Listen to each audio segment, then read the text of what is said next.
வணக்கம். மாலை முரசு செய்திகளை விரிவாக பார்ப்பதற்கு முன்னதாக தலைப்பு செய்திகளை பார்க்கலாம். பணிக்கு திரும்பாத ஆசிரியர்களை தொலைதூர இடங்களுக்கு மாற்றம் செய்ய திட்டம். காலி பணியிடங்கள் குறித்த தகவல்களை விரைந்து அனுப்புமாறு மாவட்ட அதிகாரிகளுக்கு தமிழக அரசு கட்டளை. பேச்சுவார்த்தைக்கு அழைத்தால் போராட்டத்தை கைவிட தயார் என ஜாக்டோ ஜியோ உறுதி.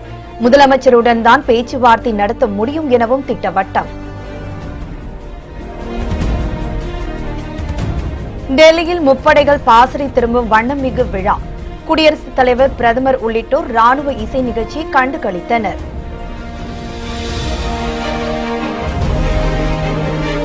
சிபிஐ நீதிமன்றத்தில் ஆஜராவதில் விலக்கு கோரி மாறன் சகோதரர்கள் மனு தாக்கல்.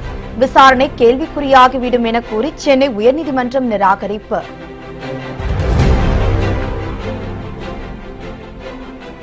எதிர்பார்ப்புகளை நிறைவேற்ற வேண்டும் என்றால் திறமைகளை நிரூபிக்க வேண்டும். டெல்லியில் நடைபெற்ற விழாவில் மாணவ மாணவிகளுக்கு பிரதமர் மோடி அறிவுறுத்தல். காலக்கெடு முடிவடைந்த நிலையில் பணிக்கு திரும்பாத அரசு ஊழியர்கள் மற்றும் ஆசிரியர்கள் பணியிடங்களை காலி பணியிடங்களாக அறிவிக்கப்படும் என தமிழக அரசு எச்சரிக்கை விடுத்துள்ளது. பல்வேறு கோரிக்கைகளை வலியுறுத்தி அரசு ஊழியர்கள் மற்றும் ஆசிரியர்கள் தொடர்ந்து 8வது நாளாக வேலைநிறுத்த போராட்டத்தில் ஈடுபட்டு வருகின்றனர். இது தொடர்பான முதலமைச்சர் அழைத்து பேசினால் போராட்டத்தை கைவிட தயார் என ஜாக்டோ ஜியோ அறிவித்தது. ஆனால் இது தொடர்பான வழக்கு நீதிமன்றத்தில் இருப்பதால் பேச்சுவார்த்தை நடத்த முடியாது என தமிழக அரசு திட்டவட்டமாக தெரிவித்தது. அத்துடன் போராட்டத்தில் ஈடுபட்டுள்ளவர்கள் பணிக்கு திரும்ப இன்று மாலை 7 மணியுடன் காலக்கெடு விதிக்கப்பட்டது. காலக்கெடு முடிவடைந்த நிலையில் பணிக்கு திரும்பும் அரசு ஊழியர்கள் மற்றும் ஆசிரியர்கள் தொலைதூரத்திற்கு பணியிடம் மாற்றம் செய்யப்படுவார்கள் என்று அரசு எச்சரித்திருந்தது. இதனிடையே போராட்டத்தில் ஈடுபட்டு கைது செய்யப்பட்ட 1402 பேர் பணியிட நீக்கம் செய்யப்பட்டுள்ளனர். காலக்கெடு முடிவடைந்த நிலையில் பணிக்கு திரும்பாத ஊழியர்கள் மற்றும் ஆசிரியர்கள் பணியிடங்கள் காலி பணியிடங்களாக அறிவிக்கப்படும் என அரசு எச்சரிக்கை விடுத்துள்ளது. மேலும் காலி பணியிடங்கள் குறித்து பட்டியல் தயாரித்து பள்ளி கல்வித்துறைக்கு அனுப்ப மாவட்ட கல்வி அலுவலர்களுக்கு உத்தரவிடப்பட்டுள்ளது. நாளை பணிக்கு திரும்பும் ஆசிரியர்கள் முதன்மை கல்வி அலுவலரிடம் முன் அனுமதி பெற வேண்டும் எனவும் அரசு அறிவித்துள்ளது. தமிழக அரசு பேச்சுவார்த்தைக்கு அழைத்தால் உடனடியாக போராட்டத்தை கைவிட தயார் என ஜாக்டோ ஜியோ அமைப்பு தெரிவித்துள்ளது. சென்னையில் செய்தியாளர்களிடம் பேசிய அந்த அமைப்பின் மாநில ஒருங்கிணைப்பாளர் சுப்பிரமணியன் கைது செய்யப்படும் ஆசிரியர்கள் துன்புறுத்தப்படுவதாக குற்றம் சாட்டினார். எங்களுடைய அரசுரியர்கள், ஆசிரியர்கள், அரசு பணியாளர்கள் 1000க்கும் மேற்பட்டோர் சிறையில் அடைக்கப்பட்டிருக்கிறார்கள். காவல்துறையினுடைய அணுகுமுறை மிகவும் மோசமாக இருந்தது. ஒரு அரசு எந்த நிலையிலும் தன்னுடைய ஊழியர்களை, அரசு ஊழியர்களை, ஆசிரியர்களை, அரசு பணியாளர்களை அழைத்து பேசி பிரச்சனையை தீர்த்து விட்டால் நாங்கள் என்ன வேலை நிறுத்தத்தை கட்டாயம் நடத்த வேண்டும் என்று சொல்கிறோம். எங்களுக்கு பிரச்சனை இருக்கிறது.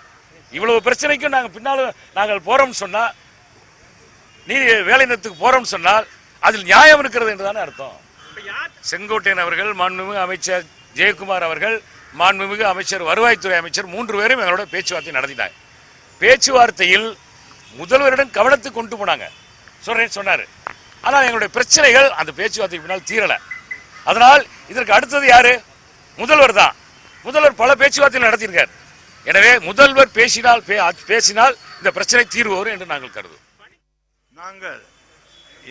சென்னையில் செய்தியாளர்களிடம் பேசிய ஜாக்டோ ஜியோ அமைப்பின் வழக்கறிஞர் பிரசாத், பேச்சுவார்த்தைக்கு அழைப்பு விடுத்த அமைச்சர் ஜெயக்குமார் முதலமைச்சர் இல்லை என்றும் அவருடன் எப்படி பேச்சுவார்த்தை நடத்த முடியும் என்றும் வினா எழுப்பினார்.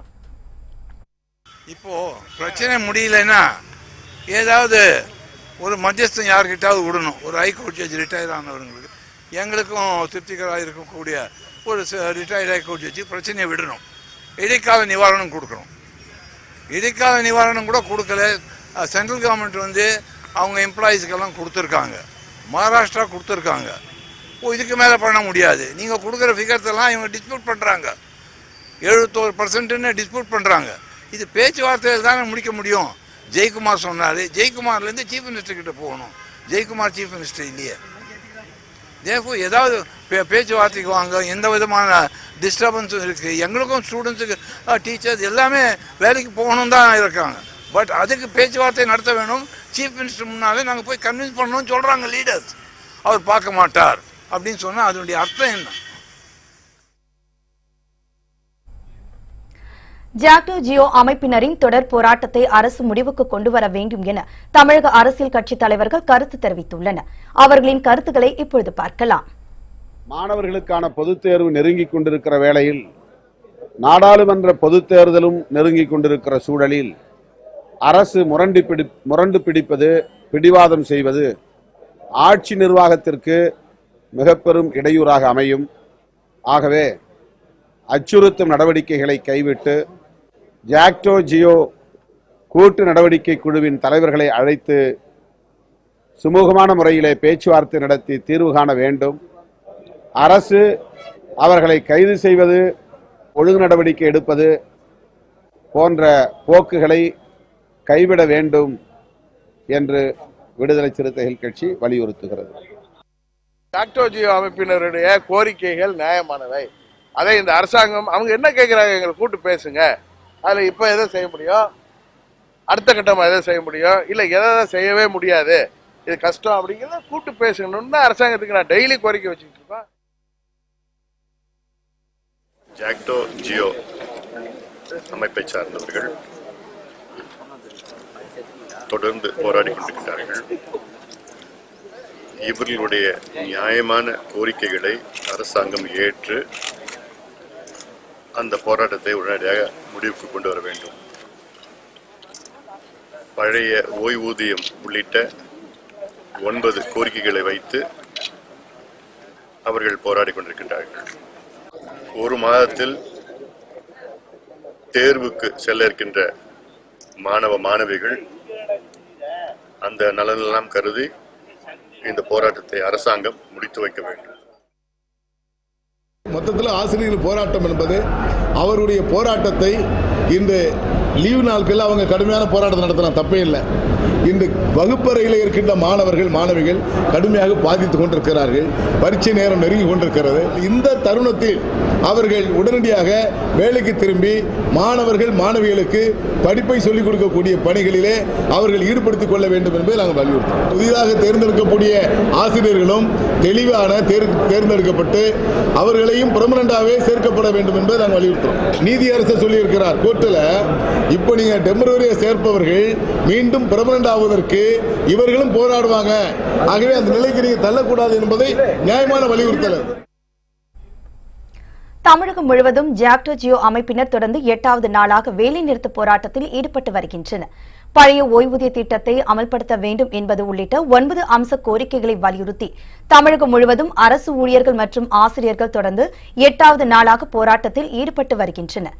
கடலூர் மாவட்ட ஆட்சியர் அலுவலகம் அருகே ஜாக்டோ ஜியோ அமைப்பினர் ஆர்ப்பாட்டத்தில் ஈடுபட்டனர். இதேபோன்று வேலூர் மாவட்டம் சத்துவாச்சாரியில் உள்ள ஆட்சியர் அலுவலகம் அருகே அரசு ஊழியர்கள் மற்றும் ஆசிரியர்கள் ஆர்ப்பாட்டத்தில் ஈடுபட்டனர். கோரிக்கைகள் நிறைவேறும் வரை போராட்டம் தொடரும் எனவும் அவர்கள் எச்சரிக்கை விடுத்தனர். எங்களுடைய கோரிக்கைகள் 9 அம்ச கோரிக்கை தொடர்பாக ஜாக்டோ ஜியோ மாநில ஒருங்கிணைப்பாளர்களை தமிழக அரசு உடனடியாக கூட்டி நேரடியாக பேச்சுவார்த்தை நடத்த வேண்டும் என்றும், எங்களுடைய கோரிக்கைகளில் இந்த பழைய ஓய்வூதிய திட்டத்தை கொண்டு வர வேண்டும் என்றும், 21 மாத நிலுவைத் தொகை 7வது ஊதிய குழுவுடைய 21 மாத நிலுவைத் தொகை உடனடியாக வழங்க வேண்டும் என்றும், தொகுப்பூதிய மதிப்பூதியத்தை ரத்து செய்து காலமுறை ஊதியத்திலே அனைத்து துறையிலும் பணி நியமனம் செய்ய வேண்டும். இதேபோன்று கோவை மாவட்ட தெற்கு வட்டாட்சியர் அலுவலகம் முன்பாக திரண்ட ஜாக்டோ ஜியோ அமைப்பினர் ஆர்ப்பாட்டத்தில் ஈடுபட்டனர். பணியிட நீக்கம், பணியிட மாற்றம் போன்ற செயல்களால் தங்களது போராட்டத்தை ஒடுக்க முடியாது எனவும் அவர்கள் தெரிவித்தனர். நாளை முதல் திட்டமிட்டபடி வேலைநிறுத்தம் நடைபெறும் என தலைமை செயலக ஊழியர் சங்கம் அறிவிப்பு வெளியிட்டுள்ளது. சென்னை தலைமை செயலகத்தில் பணியாற்றும் ஊழியர்கள் பழைய ஓய்வூதியம் மற்றும் நிலுவைத் தொகை வழங்க கோரி வேலைநிறுத்த போராட்டத்தில் ஈடுபட போவதாக அந்த சங்கத்தின் தலைவர் பீட்டர் அந்தோனிசாமி தெரிவித்திருந்தார். இந்த நிலையில் இன்று தலைமை செயலக ஊழியர் சங்க தலைவர் அந்தோனிசாமி மீண்டும் செய்தியாளர்களிடம் பேசினார். அப்பொழுது நாளை திட்டமிட்டபடி ஒரு நாள் அடையாள வேலைநிறுத்தம் நடைபெறும் என கூறினார். நாங்கள் ஒரு நாள் அடையாள வேலை நிறுத்த போராட்டம் செய்ய இருக்கிறோம் என்று அனைத்து அங்கீகரிக்கப்பட்ட சங்கங்களும் நேற்று மாண்புமிகு தமிழக முதல்வர் அவர்களிடமும் அரசு தலைமைச் செயலாளர் அவர்களிடம் இந்த கோரிக்கைகளை வலியுறுத்தி எங்களுடைய விண்ணப்பங்களை அளித்திருந்தோம். இது நாள் வரை எங்களை அழைத்து பேசவில்லை. எனவே நாங்கள் அறிவித்தபடி நாளை ஒரு நாள் அடையாள வேலை நிறுத்தம் உண்டு, நிச்சயம் நடைபெறும் என்பதை தெரிவித்துக் கொள்கின்றோம். அரசு பணியாளர்களும் தலைமைச் செயலக பணியாளர்களும் ஆசிரியர்களும் ஊர்தி ஓட்டுநர்களும் சி மற்றும் டி பிரிவு பணியாளர்களும் தவறாது இந்த போராட்டத்தில் கலந்து கொண்டு நமது வாழ்வாதார உயிர் பிரச்சனையான இந்த கோரிக்கைகளை வென்றெடுக்க அனைவரும் ஒன்றுபட்டு நின்று வெற்றி பெறுவோம் என்று கேட்டுக்கொள்வதோடு, இதனால் அரசு எத்தகைய அச்சுறுத்தல்கள் செய்தாலும் அதில் நாம் அஞ்சாமல் ஒன்றுபட்டு இருந்து நமது கோரிக்கைகளை வென்றெடுக்க வேண்டும் என்று இந்த நேரத்தில் கேட்டுக்கொள்கின்றேன். இதனிடையே தலைமை செயலக ஊழியர்களுக்கு தலைமை செயலாளர் கிரிஜா வைத்தியநாதன் கடும் எச்சரிக்கை விடுத்துள்ளார். நாளை பணிக்கு வராத ஊழியர்களின் ஊதியம் பிடித்தம் செய்யப்படும் என்றும் விடுமுறைக்கான உண்மைத்தன்மை குறித்து ஆய்வு செய்யப்படும் என தெரிவித்துள்ளார். எச்சரிக்கையை மீறி போராட்டத்தில் ஈடுபட்டால் கடும் நடவடிக்கை எடுக்கப்படும் என்றும் கிரிஜா வைத்தியநாதன் எச்சரித்துள்ளார். குடியரசு விழா கொண்டாட்டங்கள் நிறைவடைந்ததை அடுத்து முப்படைகள் பாசறை திரும்பும் நிகழ்ச்சியில் பங்கேற்ற குடியரசுத் தலைவர் மற்றும் பிரதமர் நரேந்திர மோடி உள்ளிட்டோர் ராணுவ இசை நிகழ்ச்சியை கண்டுகளித்தனர்.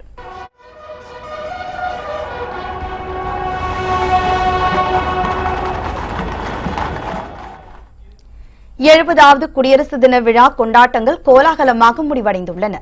இதன் நிறைவு நிகழ்ச்சியாக டெல்லி விஜய் சதுக்கத்தில் முப்படைகள் பாசறை திரும்பும் வண்ணமிகு விழா நடைபெற்றது.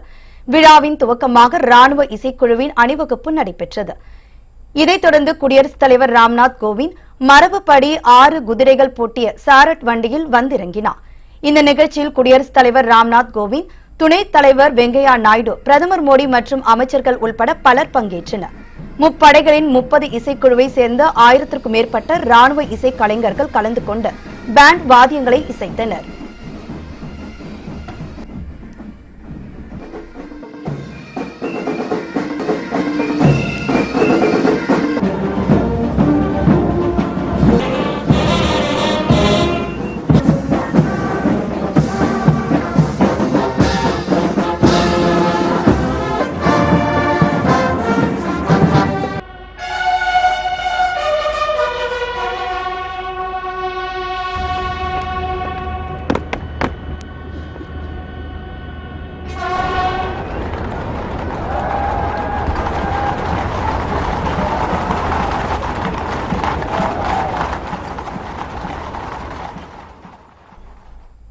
புயல் மற்றும் வறட்சி பாதித்த புதுச்சேரி, ஆந்திரா, உத்தரப்பிரதேசம், இமாச்சல பிரதேசம், குஜராத், கர்நாடகா ஆகிய 6 மாநிலங்களுக்கு 7214 கோடி ரூபாய் ஒதுக்கீடு செய்யப்பட்டுள்ளது. டெல்லியில் மத்திய உள்துறை அமைச்சர் ராஜ்நாத் சிங் தலைமையில் உயர்மட்ட ஆலோசனைக் கூட்டம் நடைபெற்றது. இந்த கூட்டத்தில் மத்திய நிதியமைச்சர் பியூஷ் கோயல், வேளாண் துறை அமைச்சர் ராதா மோகன் சிங், மூத்த அதிகாரிகள் கலந்து கொண்டனர். கூட்ட முடிவில் பேரிடர் நிதி குறித்து செய்தியாளர்களை சந்தித்த அவர்கள் கூட்டாக அறிக்கை வெளியிட்டனர். அதன்படி புயல் மற்றும் வறட்சி பாதித்த புதுச்சேரி, ஆந்திரா, உத்தரப்பிரதேசம், இமாச்சல பிரதேசம், குஜராத், கர்நாடகா ஆகிய 6 மாநிலங்களுக்கு 7214 கோடி ரூபாய் ஒதுக்கீடு செய்யப்பட்டுள்ளது. கஜா புயல் நிவாரண நிதியாக புதுச்சேரிக்கு 13.09 கோடி ரூபாய் ஒதுக்கீடு செய்யப்பட்டுள்ளது. இவற்றில் அதிகபட்சமாக மகாராஷ்டிரா மாநிலத்திற்கு 4700 கோடி ரூபாய் வழங்கப்பட்டுள்ளது.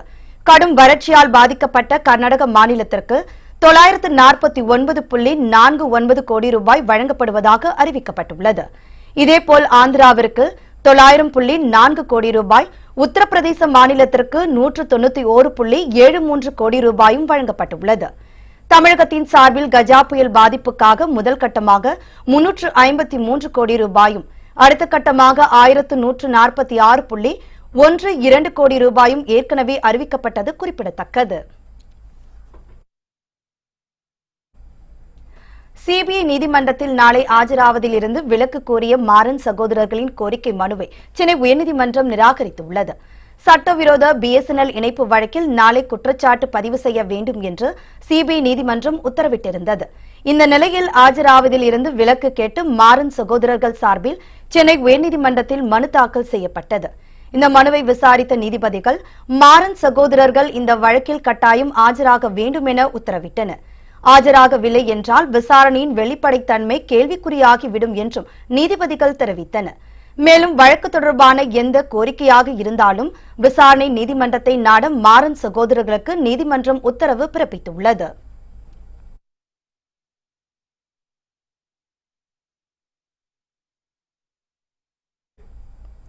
எதிர்பார்ப்புகளை நிறைவேற்ற திறமைகளை நிரூபிக்க வேண்டும் என்று மாணவ மாணவிகளுக்கு பிரதமர் மோடி அறிவுறுத்தியுள்ளார். மாணவ மாணவிகள் தேர்வு எழுதும் போது சந்திக்கும் பிரச்சினைகளை களையவும் அவர்கள் வளர்ச்சியை முன்னிறுத்தியவும் எக்ஸாம் வாரியர்ஸ் என்ற புத்தகத்தை கடந்த ஆண்டு பிரதமர் மோடி வெளியிட்டார். இதன் அடுத்த கட்டமாக பாக்ஷா பி சர்ச்சா 2.0 என்ற நிகழ்ச்சி டெல்லியில் நடைபெற்றது. இதில் நாட்டின் பல்வேறு பகுதிகளைச் சேர்ந்த 2000க்கும் மேற்பட்ட மாணவ மாணவிகள் பங்கேற்றனர்.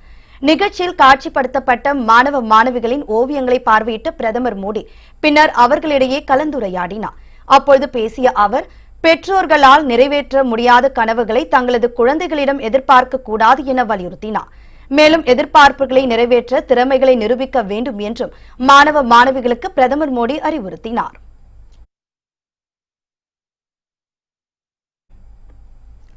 ஈழத் தமிழர் வரலாற்றிலும் இந்திய ஜனநாயக வரலாற்றிலும் அழியாத புகழ் ஒளியாக ஜார்ஜ் பெர்னாண்டஸ் நிலைத்து நிற்பார் என்பதில் சந்தேகமில்லை. எமர்ஜென்சியின் நாயகன் என்று அழைக்கப்பட்ட அவரது வாழ்க்கை வரலாற்றின் ஒரு சிறிய தொகுப்பை இப்பொழுது பார்க்கலாம்.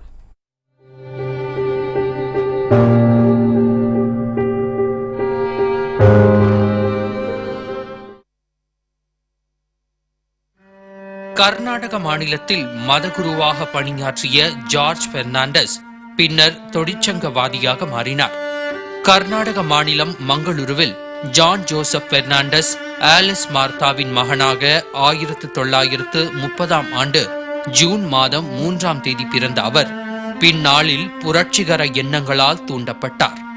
அதன் விளைவாக தொழிலாளர்களுக்கு ஆதரவான சங்கம் அமைத்து பல்வேறு போராட்டங்களில் ஈடுபட்டார். இந்திரா காந்தி 1975ஆம் ஆண்டு அவசர நிலையை பிரகடனப்படுத்திய போது அதை கடுமையாக எதிர்த்து போராடியவர் ஜான் பெர்னாண்டஸ். அந்த காலகட்டத்தில் ஜனநாயக உரிமைகள் முற்றிலும் பறிக்கப்பட்டன. அப்போது மக்களோடு மக்களாக மீனவர் மற்றும் சீக்கியர் போன்று மாறு வேடத்தில் சுற்றி வந்து அரசின் அடக்குமுறைகளை எடுத்துரைத்தார். எதிர்க்கட்சிகளின் ஆட்சி நடந்த மாநிலங்களான தமிழ்நாடு மற்றும் குஜராத் போன்ற இடங்களில் தலைமறைவாக செயல்பட்டு அரசுக்கு எதிராக குரல் கொடுத்தார். இதனால் எமர்ஜென்சியின் நாயகன் என்றும் அழைக்கப்பட்டார் ஜான் பெர்னாண்டஸ். 1976ஆம் ஆண்டு கொல்கத்தாவில் கைது செய்யப்பட்ட அவர் கை கால்களில் விலங்கிடப்பட்டு சிறையில் காவல்துறையினரால் பெரும் கொடுமைக்கு உட்படுத்தப்பட்டார். 1977ஆம் ஆண்டு நடைபெற்ற நாடாளுமன்ற தேர்தலில் பீகார் மாநிலம் முசாஃபர்பூர் தொகுதியில் போட்டியிட்ட ஜார்ஜ் பெர்னாண்டஸ் 3.5 லட்சம் வாக்குகள் வித்தியாசத்தில் அமோக வெற்றி பெற்றார். அந்த தேர்தல் அடக்குமுறையின் தோல்விக்கான தேர்தலாக அமைந்தது. இதில் இந்திரா காந்தி தோல்வியடைந்து மொராஜி தேசாய் பிரதமரானார். தேசாயின் அமைச்சரவையில் ஜார்ஜ் பெர்னாண்டஸ் ரயில்வே அமைச்சரானார். இதைத் தொடர்ந்து 9 முறை இந்திய நாடாளுமன்ற மக்களவை உறுப்பினராக அவர் பணியாற்றியுள்ளார். ஈழத்தில் சிங்களர்களுக்கும் தமிழர்களுக்கும் போர் நடந்து கொண்டிருந்த போது தமிழர்களுக்கு ஆதரவாக நின்றவர் ஜார்ஜ் பெர்னாண்டஸ். 1983ஆம் ஆண்டில் இந்திய அமைதிப்படை இலங்கையில் தமிழர் பகுதியில் நடத்திய படுகொலைகளை புகைப்பட ஆதாரங்களுடன் நூலாக வெளியிட்டார். இதனால் தமிழர்கள் மத்தியில் நன்மதிப்பையும் பெற்றிருந்தார் ஜார்ஜ் பெர்னாண்டஸ். 1998ஆம் ஆண்டு வாஜ்பாய் தலைமையிலான தேசிய முன்னணி அரசில் 2004ஆம் ஆண்டு வரை பாதுகாப்புத்துறை அமைச்சராக பொறுப்பு வகித்தார். கார்கில் போர் நடந்தபோது அதை முன்னின்று நடத்தி வெற்றி பெற்றுக் கொடுத்தவர் ஜார்ஜ் பெர்னாண்டஸ். இந்தியா பாகிஸ்தான் எல்லை பிரச்சினை விவகாரத்தில் உலகை விட்டு பிரிந்தாலும் ஈழத் தமிழர்கள் வரலாற்றிலும் இந்திய ஜனநாயக வரலாற்றிலும் அழியா புகழ் ஒளியாக ஜார்ஜ் பெர்னாண்டஸ் இந்த உலகில் நிலைத்து நிற்பார் என்பதில் சந்தேகமில்லை. 8 லட்சத்திற்கும் குறைவான வருமானம் உள்ளவர்களை வறுமை கோட்டிற்கு கீழ் உள்ளவர்கள் என மத்திய அரசு அறிவித்துள்ளதாக துணை சபாநாயகர் தம்பிதுரை தெரிவித்துள்ளார். கரூரில் செய்தியாளர்களிடம் பேசிய அவர், வரும் இடைக்கால பட்ஜெட்டில் 8 லட்சம் ரூபாய் வருமானம் உள்ளவர்களுக்கு மத்திய அரசு வரி விலக்கு அளிக்குமா என கேள்வி எழுப்பியுள்ளார். இந்த 10% நாங்கள் ஏற்றுக்கொள்ளவில்லை. எக்கனாமிக்கலி பேக்வேர்டுன்னு சொல்கிற அந்த கொள்கையை நாங்கள் ஏற்றுக்கொள்ளவில்லை. ஏன்னா எக்கனாமிக் பேக்வேர்டுனா 8 லட்சம் ரூபாய் ஃபிக்ஸ் பண்ணியிருக்கிறாங்க. இந்த நாட்டு இன்கம் டேக்ஸ் கட்டுறவங்க 2.5 லட்சம் ரூபாய் இன்கம் டேக்ஸ் கட்டுறான். சாதாரண ஒரு கிராமத்தில் வந்து இருக்கிறவங்க வருமானம் பார்த்தீங்கன்னா 300 ரூபாய் கூட வராது ஒரு நாளைக்கு. வருஷம் பூரா சேர்ந்தா 1 லட்சம் தான் அவருக்கு வருமானம் வரும். ஆக உண்மையிலே எக்கனாமிக் பேக் அப்படின்னு இன்கம் டேக்ஸ் கட்டுறவனுக்கு வந்து 2.5 லட்சத்துக்கு மேலே இன்கம் டேக்ஸ் வருது. 8 லட்சம் சீலிங் வேணா அவங்களுக்கு கிடைக்குமே. உண்மையிலே எக்கனாமிக் பேக்வேர்டு அதுதான். அது சொல்லட்டும். எக்கனாமிக் பேக்வேர்டுன்றது சாதாரண கூலி தொழிலாளி செய்கிறவன் உயர் ஜாதிக்காரன் கிடைப்பதற்கு வாய்ப்புகள் உருவாக்க வேண்டும் தான் அது. அந்த கொள்கை இதில் இருக்கிறதா? ஆகவே யாரோ திருப்திப்படுத்துவதற்காக சில அதிகாரிகள் திருப்தி வருவதற்காகத்தான் இது கொண்டு வந்ததன் காரணமாக தான் நாங்கள் முழுமையாக இது இருக்கிறோம். ஏழைகளுக்கு உதவி செய்ய வேண்டியது வரவேற்கிறோம். 1 லட்சம் 2 லட்சம் வாங்குறவங்க தான் ஏழைகள். அதுதான் இன்கம் டேக்ஸ் டிபார்ட்மெண்ட் 2.5 லட்சம் ரூபாய் தானே இன்கம் டேக்ஸ் கட்டுறோம். அதுக்கு மேலே போனால் என்ன? அப்போ 8 லட்சம்ன்றது சீலிங் என்ன? இன்கம் டேக்ஸ் கட்டுறவங்களாம் எக்கனாமிக் பேக்வேர்டு ஒத்துக்கிறாங்களா? அவனும் பாராளுமன்றம் சொல்லட்டும். இப்போ இன்டர்வியூ பட்ஜெட் வருது சொல்லட்டும். இனிமேல் வந்து 8 லட்சங்களுக்கெல்லாம் இன்கம் டேக்ஸ் கிடையாது, இவங்கெல்லாம் எக்கனாமிக் பேக்வேர்டு பாலிசி சொன்னாங்கன்னா வரவேற்கிறோம். ஜாக்டோ ஜியோ அமைப்பினர் போராட்டத்திற்கு உரிய தீர்வு காணாமல் கைது நடவடிக்கை கண்டிக்கத்தக்கது என்றும் அரசின் இந்த போக்கு தொடர்ந்தால் மத்திய மாநில தொழிற்சங்கங்கள் ஒன்றிணைந்து மாபெரும் போராட்டம் நடத்தப்படும் என்றும் தோமுசா பொதுச் செயலாளர் சண்முகம் எச்சரிக்கை விடுத்துள்ளார். சென்னை சேப்பாக்கத்தில் ஜாக்டோ ஜியோ போராட்டத்திற்கு ஆதரவாக ஆர்ப்பாட்டத்தில் ஈடுபட்ட அவர் இதனை தெரிவித்தார். தமிழ்நாட்டில் அரசு ஊழியர்கள், ஆசிரியர்கள் நியாயமான கோரிக்கைகளை வலியுறுத்தி போராடி வருகிறார்கள். போராடுகின்ற தொழிலாளர்களை நீதிமன்றம் அரசு அழைத்து பேச வேண்டும் என்று அறிவுறுத்திய பிறகு கூட அவர்கள் இன்று ஆளுகின்ற அரசு அவர்களை அழைத்து பேசுவதற்கு பதிலாக அவர்கள் நள்ளிரவில் வீடு புகுந்து அவர்களை கைது செய்வதும் வன்முறையை ஏவி விடுவதும் போன்ற நடவடிக்கைகள் மட்டுமல்லாமல் அரசு ஊழியர்கள் மீது மேலும் மேலும் கட்டுப்பாடுகளை அவர்கள் மீது வன்முறையை தூண்டுவதையும் அனைத்து மத்திய மாநில தொழிற்சங்கங்களும் அதை வன்மையாக கண்டிப்பதோடு விரைவாக அவர்களை அழைத்து பேசாவிட்டால் வேலை நிறுத்தம் உள்ளிட்ட அனைத்து நேரடி நடவடிக்கைகளிலும் இந்த தொழிற்சங்கங்கள் ஈடுபடும் என்பதை தெரிவித்துக் கொள்கிறோம். இலங்கை பகுதியில் அத்துமீறி நுழைந்தால் 2 ஆண்டுகள் சிறை தண்டனை விதிக்கப்படும் என எச்சரிக்கை விடுக்கப்பட்டுள்ளது. எல்லை தாண்டி மீன்பிடித்ததாக ராமேஸ்வரம் பகுதியைச் சேர்ந்த மீனவர்கள் 4 பேரை இலங்கை கடற்படையினர் கைது செய்தனர். அவர்களை இலங்கை ஊர்காவல் நீதிமன்றத்தில் ஆஜர்படுத்தினர். அவர்கள் 4 பேரையும் எச்சரித்த நீதிமன்றம் இதுபோன்று எல்லை தாண்டி வரக்கூடாது என அறிவுறுத்தியது. மேலும் இலங்கை பகுதியில் அத்துமீறி நுழைந்தால் 2 ஆண்டுகள் சிறை தண்டனை விதிக்கப்படும் எனவும் இலங்கை ஊர்காவல் நீதிமன்றம் எச்சரிக்கை விடுத்துள்ளது. பங்களிப்பு ஓய்வூதிய நிதி குறித்து ஜாக்டோ ஜியோ அமைப்பினர் தவறான பரப்புரை செய்வதாக தமிழக அரசு குற்றம் சாட்டியுள்ளது. இது தொடர்பாக தமிழக அரசு அளித்துள்ள விளக்கத்தில் அரசு அலுவலர்கள், ஆசிரியர்கள் பங்களிப்பு தொகை முறையாக பராமரிக்கப்பட்டு வருவதாக தெரிவிக்கப்பட்டுள்ளது. அரசு அலுவலர்கள், ஆசிரியர்களின் சம்பளத்தில் 10 விழுக்காடு பிடித்தம் செய்யப்பட்டு அதற்கு ஈடாக 10 விழுக்காடு தொகையை அரசு செலுத்துகிறது என்றும் தெரிவிக்கப்பட்டுள்ளது. 2018 வரை ஆசிரியர்கள் பங்களிப்பு 8,283 கோடி ரூபாய், அரசின் பங்களிப்பு என மொத்தம் 21,820.90 கோடி ரூபாய் இருப்பு உள்ளதாக அரசு தரப்பில் தெரிவிக்கப்பட்டுள்ளது. ஓய்வூதிய நிதி மத்திய ரிசர்வ் வங்கியின் கருவூல பத்திரங்களில் முதலீடு செய்யப்படுவதாகவும் நடப்பாண்டில் பெறப்படும் பங்களிப்பு தொகையும் முறையாக வரவு வைக்கப்பட்டு அதற்கான வட்டியும் கணக்கிடப்படும் என்றும் அரசு சார்பில் அளித்த விளக்கத்தில் தெரிவிக்கப்பட்டுள்ளது. பொதுக்கணக்கில் 0.21,820 கோடி ரூபாய் இருப்பு வைக்கப்பட்டு முறையாக பராமரிக்கப்படுவதாகவும் தமிழக அரசு வெளியிட்டுள்ள செய்திக்குறிப்பில் தெரிவிக்கப்பட்டுள்ளது.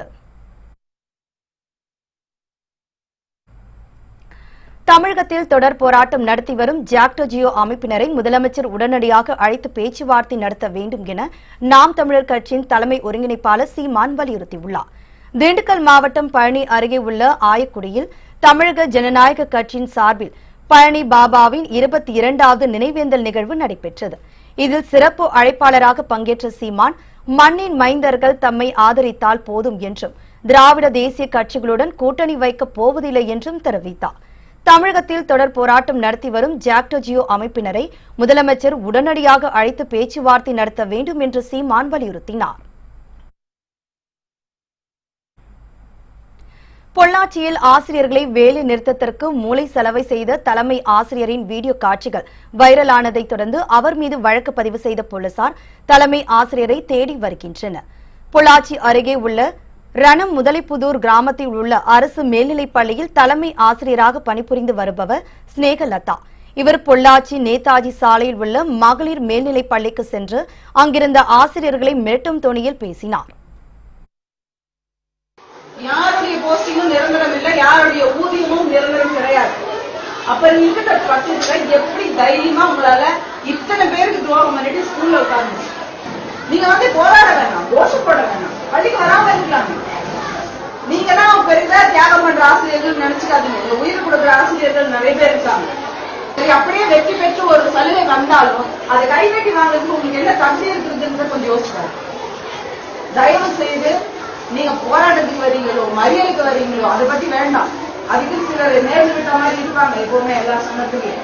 அட்லீஸ்ட் பள்ளிக்கு வராமையாச்சும் இருக்க முயற்சி பண்ணுங்க. முயற்சியில வராதீங்க தயவு செஞ்சு. யாருக்கும் நஷ்டம் கிடையாது. யாரும் நம்ம தலையில இருந்து ஒன்னும் வீட்டுக்கு எடுக்க போறது கிடையாது. மிஞ்சி போன 4 நாள் சம்பளம். அதுக்கு மேல என்ன பண்ண முடியும்? வாழ்நாள் முழுக்க கஷ்டப்படுறதுக்கு 4 நாள் சம்பளத்தை ரொம்ப ஈஸியா எழுந்துட்டு போனா 100% வெற்றியை நம்மளால கொடுக்க முடியுமா முடியாது? கொஞ்சம் யோசிச்சு பாருங்களேன். உங்களாலே மாற்றத்துக்கு தயாரா இல்லைன்னா உங்களுக்கு அப்புறம் வர தலைமுறை நீங்க எப்படி மாற்ற போறீங்க? மாற்றம் உங்ககிட்ட தான் ஆரம்பிக்கணும், மற்றவங்ககிட்ட எதிர்பார்க்காது. அரசாங்கம் மாறாது, மாற்ற வைக்கணும். இதனையடுத்து மாவட்ட கல்வி அலுவலர் வெள்ளங்கிரி ஆசிரியர் ஸ்நேகலதா மீது காவல்துறையில் புகார் அளித்தார். தலைமை ஆசிரியர் ஸ்நேகலதா மீது வழக்கு பதிவு செய்துள்ள போலீசார் தலைமறைவாக உள்ளதாக அவரை தேடி வருகின்றனர். ஐஐடி கல்லூரியில் வடமாநில மாணவர் தூக்கிட்டு தற்கொலை செய்து கொண்ட சம்பவம் மாணவர்களிடையே பதற்றத்தை ஏற்படுத்தியுள்ளது. உத்தரப்பிரதேச மாநிலத்தை சேர்ந்த குருசந்த் என்பவரது மகன் கோபால் பாபு. இவர் சென்னை ஐஐடி கல்லூரியில் தங்கி எம்டெக் படித்து வருகிறார். இந்த நிலையில் நேற்று வழக்கம் போல் கோபால் பாபு கல்லூரியின் விடுதியில் தனது நண்பர்களுடன் பேசி முடித்துவிட்டு அவரது அறைக்கு சென்றுள்ளார். பின்னர் இன்று காலை கோபால் பாபுவுடன் படிக்கும் சக மாணவர்கள் அவரது கதவை தட்டியுள்ளனர். நீண்ட நேரம் ஆகியும் கதவு திறக்காததால் சந்தேகம் அடைந்த மாணவர்கள் இதுகுறித்து கல்லூரி நிர்வாகத்திடம் தகவல் தெரிவித்தனர். பின்னர் கல்லூரி நிர்வாகம் சார்பில் கோட்டூர்புரம் போலீசாருக்கு தகவல் அளித்தனர். தகவலின் பேரில் சம்பவ இடத்திற்கு விரைந்து வந்த போலீசார் கோபால் பாபுவின் அறை கதவை உடைத்து திறந்து பார்த்தபோது கோபால் பாபு மின்விசையில் தூக்கிட்டு தற்கொலை செய்து கொண்டிருப்பது தெரியவந்தது. பின்னர் அவரது உடலை கைப்பற்றி பிரேத பரிசோதனைக்காக ராயப்பேட்டை அரசு மருத்துவமனைக்கு அனுப்பி வைத்தனர். அண்மையில் கேரளாவை சேர்ந்த மாணவர் ஒருவர் இங்கு தூக்கிட்டு தற்கொலை செய்து கொண்டார் என்பது குறிப்பிடத்தக்கது.